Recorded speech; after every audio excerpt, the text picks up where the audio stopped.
떠도는 여러분의 고견을 떴습니다. 오늘 떠평은요, 조선일보 박돈규 기자의 기자 칼럼인데요. 같은 주말에 나온 건데 조선일보 거 잘 소개 안 해드리려고 하는데 요거는 아주 내용이 좋습니다. 제목이요, 여의도 장총찬. 장총찬 아시죠? 소설 인간시장의 주인공. 일단 그대로 읽어드립니다. 1988년에 본 드라마 인간시장, 송진아 극본, 김종학 연출의 주인공 장총찬, 박상원은 그 시대의 홍길동과 같았다. 22살의 위약적인 법대생. 장총찬은 부패한 개신교 목사, 권력의 손에 좌우되는 법관, 약자를 괴롭히는 조직폭력배 등 불의와 부조리의 맨주먹으로 맞선다.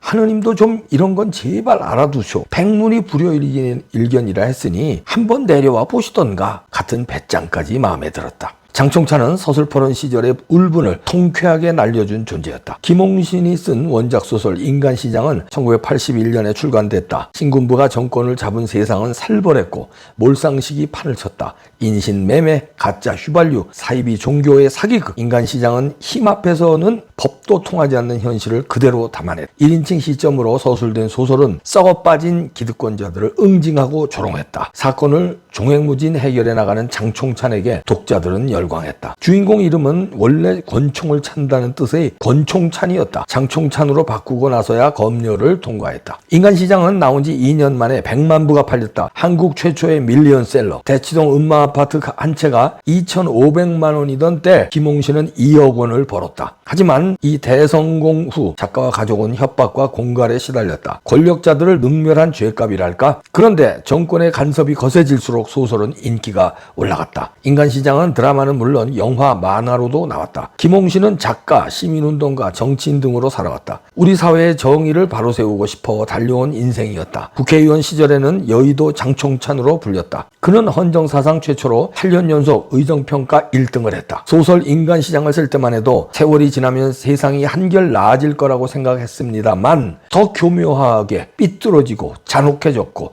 비겁하고 약삭 빠른 자와 음흉한 자들의 국민의 가슴을 아프게 합니다. 출간 후 43년이 지났다. 장총찬이 실제 인물이라면 이제 65살 초로의 장총찬이 살아가는 2024년 여름에 독자는 묻게 된다. 한국 사회에서 인간의 존엄성은 존중받고 있는지, 종교는 세상에 선을 행하고 있는지, 법은 가진 사람의 편이 아니라 없는 사람의 편인지, 김홍신처럼 여의도 장총찬이어야 할 정치인들은 지금 꼭 그곳에서 떳떳한지, 이런 인데요. 이 시대에 참 장총찬이 그립네요. 그러니까 이제 이런 칼럼도 나오고, 이런 칼럼에 제가 마음이 땡겨서 여러분들에게 소개를 하는데요. 88년에 인간시장 때 뭐 저도 읽고 여러분들도 많이 읽으셨을 겁니다. 영화도 나오고 그랬는데, 요즘에 그때보다 그 시절에 암울했던 거보다 지금 더 암울하지 않나요? 객관적으로 봐도. 그 시절에 이재명 같은 정치인이 있었습니까? 그 시절에 대통령이 간첩 노릇을 하는 사람이 있었어요? 그 시절에 법이 이렇게 물러터지고 검찰총장이 대통령 말을 안 듣고 뭉개고 법무부 장관이었던 사람이 키워준 대통령한테 들이받고, 그 시절에 있었습니까? 여당 대표하던 자가 대통령 들이받고 못 살게 굴더니 나가서 다른 당 만들어서 무슨 이상한 당 만들어서 또 땡깡 부르면서 성상납이나 받고 돌아치고 그거 아니라고 우겨대고 거짓말하고, 하버드 학력을 세상에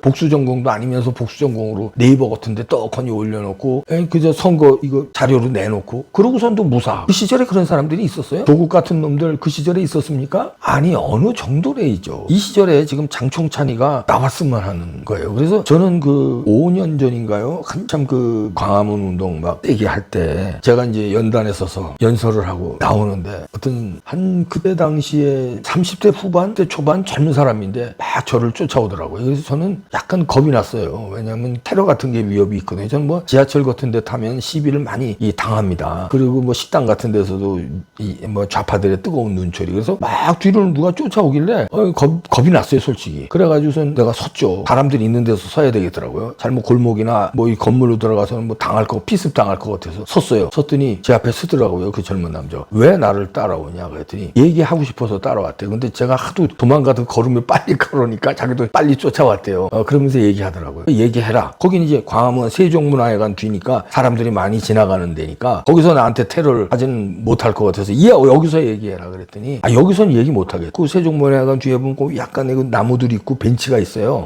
세종문화회관 바로 뒤에. 근데 눈동자라는 게 보니까 나를 해치려고 온 게 아닌 것 같더라고요. 꼭 해드릴 말씀이 있다고 그러더라고요. 그래서 벤치에 이제 앉았어요. 그랬더니 자기가 수경사를 나왔는데 서울 시내에 어디 무기 창고가 어디 있는지 안다 이거야. 그러면서 아주 심한 말을 하더라고요. 이대로는 안 된다. 쓸어버려야 된다. 이러면서 똥을 얘기하더라고요. 그래서 자기가 앞장서겠대요. 자기는 죽을 각오가 돼 있대요. 저더러 그러더라고요. 박사님이 명령만 내리면 자기는 해치우겠대. 그러니까 인간 장총찬 같이 누구를 쏘라. 예를 들어서 이재명을 쏴라. 그러면 쏘겠다는 거예요. 그리고선 그걸 폭발시켜서 그걸 기점으로 폭력혁명이 일어날 수 있다. 이런 얘기를 구체적으로 막 하더라고요. 그래서 제가 그때 달랬어요. 젊은 사람인데 앞날이 구말린데 그렇게 인생을 포기하면 안 된다. 심정이 그냥 너무 가슴에 와닿더라고요. 저도 그렇게 하고 싶었으니까 그때 당시에. 그냥 안 되니까 막 쓸어버리고 싶은 마음이 있는데 그거 할 수 없잖아요. 그럴 능력도 안 되고 그럴 용기까지도 없고 그런다고 무의미한 거고 나 하나 죽는다고 뭐 의미가 있을 것 같아요. 그래서 용기를 못 냈는데 그 사람이 그러더라고요. 근데 간신히 말렸어요. 그래서 내가 설득을 했죠. 비폭력 운동으로 우리가 끈질기게 하면 바뀔 거다. 그리고선 이제 간신히 달래서 돌려보냈는데 그때 얘기가 장총찬 같은 얘기를 한 거예요. 소설의 장총찬처럼 쓰레기 판사들, 쓰레기 같은 이 검사들 못 믿겠다. 쓰레기 같은 보수정당, 비겁한 보수정당 이 국회의원들도 못 믿겠다. 아니 저 야당 놈들 그 지랄하는 거는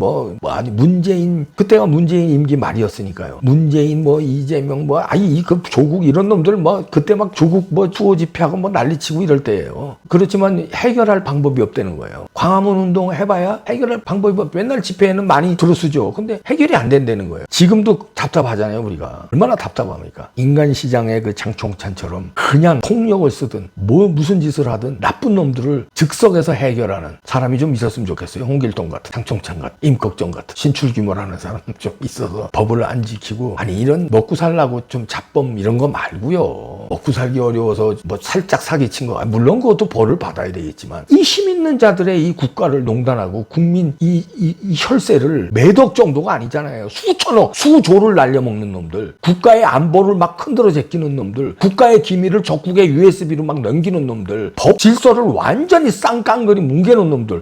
이런 것들은 가만두면 안 되잖아요. 근데 그런 놈일수록 처단이 안 되는 거야. 잡범들은 그때그때 바리바리 잡아가요. 아니 요만한 범죄 저지르도 바로바로 잡아가. 일례가 성관이 못 믿어가지고 감시 카메라 설치했잖아요. 즉각 구속시켜버려. 그게 무슨 범죄예요? 성관이 못 믿어서 몇 명 투표했는지 알아보겠다고 감시 카메라 달았는데 즉각 구속시켜버려. 그러니까 너무 부조리하잖아요. 그런 사람들은 즉각 구속시키고 이 어마어마한 범죄들, 나라를 흔드는 범죄인들은 구속이 아니라 오히려 떵떵거리고 야당 대표가 되고 아니 자기 대권주자 1위 돼요. 1위. 말이나 됩니까? 2위는 대통령 집권 여당의 대표가 대통령을 배반하는 사람이 2위고 이런 개 같은 나라가 있어요. 국민들도 다 개같이 된 거예요. 그러니까 장총찬이가 필요한 거예요. 우리는 해결을 해줘야 돼. 그래서 우리가 뭘 기대했습니까? 윤석열 대통령한테 기대한 거 아니에요? 깡다고 좋은 검찰총장 출신이 대통령 됐으니까 한 번 해치워라. 해치우질 못하네. 그 다음에 뭘 기대했어요? 한동훈이가 말빨이 좋더만. 그래서 저 말빨 가지고는 해결할 수 있겠다. 웬걸? 말빨만 좋았네. 아무것도 못했네. 지 연예인처럼 폰만 잡네. 그리고 배신만 하네. 우파를 갈라치게 하네. 그런데 그 사람은 2등이고 압도적인 1등은 권력형 범죄 아주 그냥 최강 빌런이 1등이고 지지도 조사가 이 말이나 됩니까? 그래서 장총찬이 지금 그리운 거예요. 그러니까 장총찬만큼은 안 돼도 그래도 입이라도 시원하게 하는 김문수 장관이 나와서 청문회에서 굴하지 않고 역사관 그다음에 잘못된 거 쭉쭉 박근혜 대통령 탄핵 잘못된 거 세월호라든가 쭉쭉 나오니까 그다음에 그의 인생이 훌륭했잖아요. 거기에 지금 열광하고 있는데 김문수가 해결해 줄 것 같지 않아요. 그러니까 답답하니까 제가 이 장총찬을 오늘 소개를 하는 겁니다. 이 기자도 그런 심정에서 아마 이 칼럼을 썼을 거예요. 김홍신도 아마 그런 마음을 갖고 있지 않을까요? 이 주인공 장총찬이 그때 당시에 이제 20대였으니까 지금 소설 지난 걸로 따지면 65세 정도 됐다는 건데 어렴풋 제 나이가 됐네요. 장총찬이가. 그 소설 속에 장총찬이가 초로의 노인이 됐네. 해결 못하고 나이만 먹었네. 참. 소설 속에서는 해결을 했는데 현실 속에서는 해결 못했네. 이 나라가 점점 어렵게 됐습니다. 최악 상황으로 가. 이 시대에 장총찬은 없을까? 귀신같이 진짜 해결할 사람 없나? 그런데 걸리지 않고 이 나쁜 마음을 먹게 되네요. 왜냐면 너무 나쁜 놈들이 숨어 있는 게 아니라 나쁜 놈들이 힘을 가지고 막 설쳐대니까 이 울분을 그냥 가슴이 답답하잖아요. 장총찬 장총찬만큼은 안 돼도 이 김문수한테 기대를 걸어보고요. 김문수 장관. 대권 주자로 지금 우뚝 섰습니다. 장총찬이 나와주길, 홍길동이 나와주길 기대합니다. 친한 후배 홍길동이라고 있는데 잠원동 홍길동으로 하는데 인맥이 어마어마한 대한민국 최강 인맥이요. 대한민국 힘 있는 사람은 다 아는데 해결이 안 되네. 이거 좋아하고 식사 예약할 때만 홍길동으로 예약하고 해결이 안 되네. 길동아 술 좀 그만하고 장총찬 어디 없냐 진짜. 진짜냐. 아유.